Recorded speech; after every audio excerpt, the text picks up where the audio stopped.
Hi guys, I'm CJ. Welcome to my stream. We're on YouTube today talking about our IRL streaming setup. This is version 3, I guess. If you're following the order, we've made the videos on Twitch starting with our Pepe packs 1 and 2. This is pack number 3 without Pepe. Right here, I'll show you guys and break it down how these work together with a Psynaps OBS streaming server. The LiveU encoder, it's kind of big. It's in this outer pouch. I can swing my backpack around my shoulder easily though and reach this outer pouch to start stop the encoder and check the bitrate if I need to, so I like to keep that there. I have some ventilation on the bottom and the sides, but still offer a little bit more protection rather than putting it in a mesh pocket like some other backpacks might have. So with the LiveU, you can connect up to 4 SIM cards, but not directly. You've got 2 USB ports, and I actually have mine wired with USB extension cables going up to the sides of the backpacks where I can have the modems on the sides to keep them cooler. So that's 2 of the 4 SIM cards. Third one is a Wi-Fi connection. You will have a dongle like this, the 4G modem, the SIM card inside. It'll plug into your power bank. Got it set up. I pre-configured this by putting it into my desktop and setting up the Wi-Fi SSID, and then I told the LiveU to connect to it. You need 4 USB ports, charging ports for this complete setup. This one only has 3, and it's a 30K battery. So I use another one, a smaller one, a 10K, because you need 1 port for your camera, 1 port for your phone to read chat and run your alerts, 1 port for the wireless connection that we just talked about, and then 1 more for your last internet connection, which is Ethernet. So that's this gray cable right here. It's plugging into an Ethernet port in the LiveU, coming to another pocket where I have this TP-Link mini portable router. That's why I have this extra small battery to power this by USB. And then your modem plugs right into it like that. I could wire it to the edge of the bag if I wanted to with the other ones. It's not at the moment. So that's how you make 4 connections work with your LiveU. Then from here, your video signal gets sent out to a LiveU server. There's 5 or 6 around the world. The nearest one to me in Asia is Singapore. I think it's the only one in Asia. But I actually stream to the LiveU server located in San Francisco. So the reason why I picked California is because my Psynaps OBS stream server is also located in San Francisco. And it's really important that you pick a LiveU server as close to your OBS server as possible. So if I was streaming to the LiveU server in Singapore and then trying to reach the OBS server in California, it wouldn't work.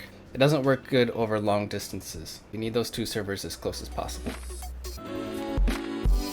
Alright, we'll take a look at the Psynaps server website here first. Go to superstreamsystem.com. Here are the features. It says overlays, so you need an OBS server to add overlays to your stream. You've also got the auto be right back scene switching, so that when your stream loses signal, like maybe you go in an elevator and there's no internet, it'll automatically switch to the be right back scene and then bring it back to your main video scene once it's reconnected. You get access to a remote control dashboard through the web browser, so you can change scenes, start and stop your stream, and more. I'm using the one that's in the center for 720p 60 FPS.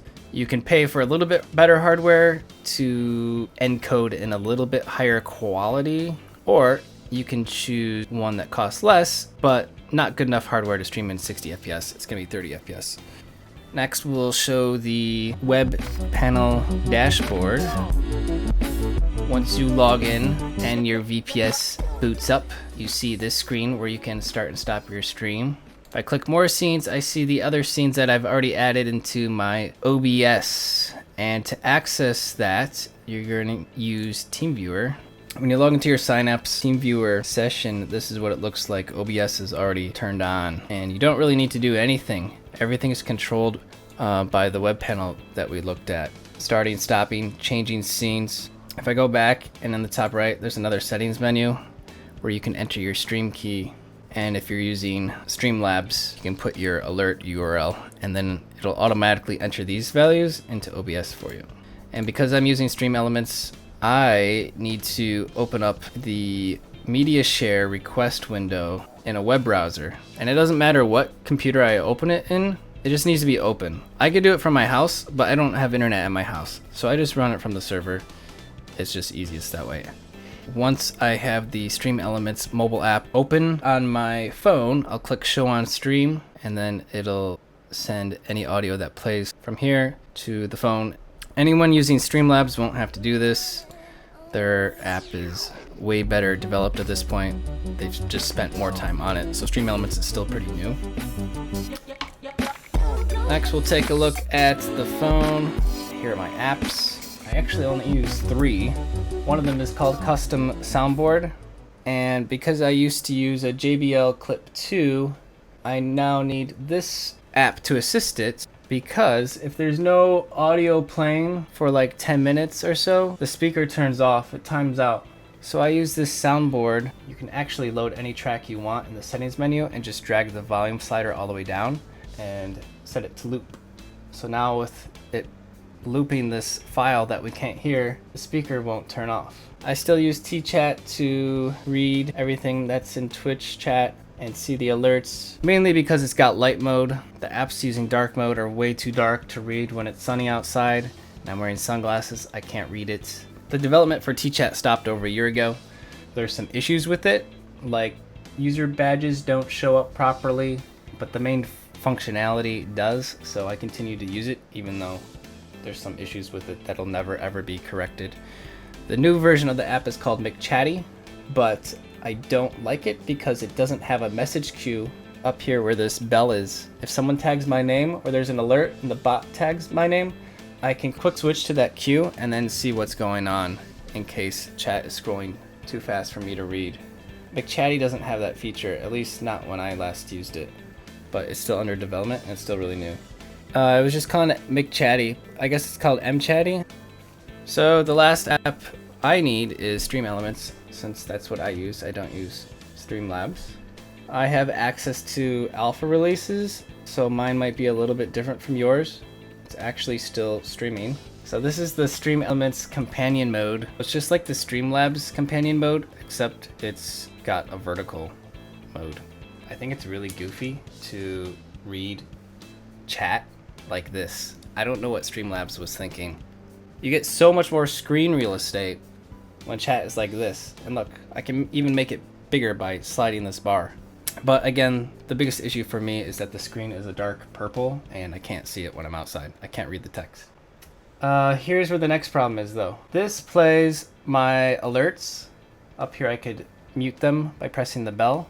And it also plays my media share. But if I minimize this app like that, the sounds will no longer play. So the trick is, how can I still run those sounds through that app and use tchat?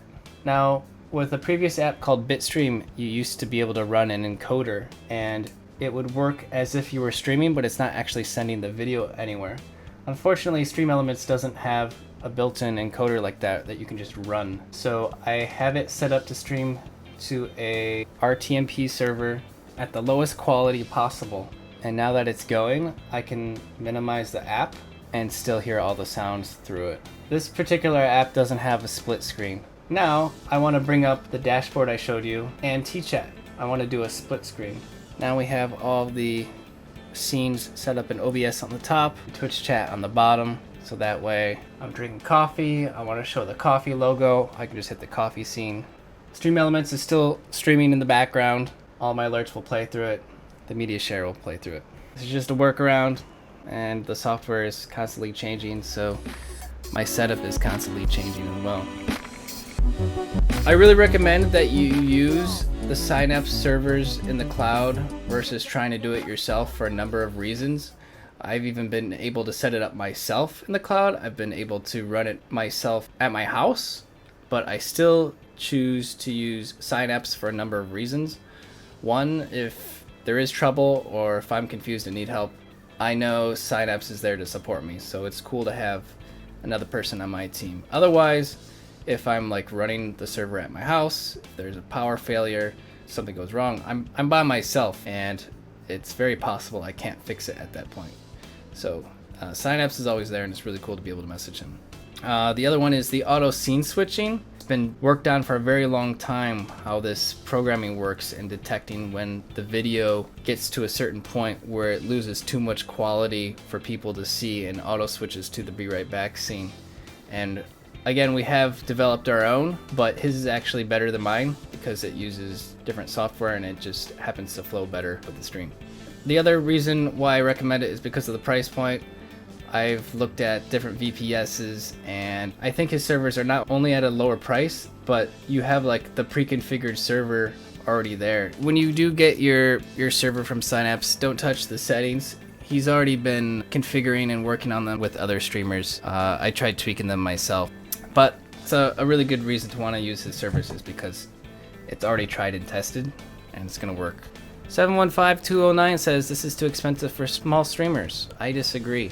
There is no VPS for less than $94 and still get all this great functionality and quality. There is no way. He set it up in a manner where streamers are sharing the cost of some of the servers, which brings the price point down for us.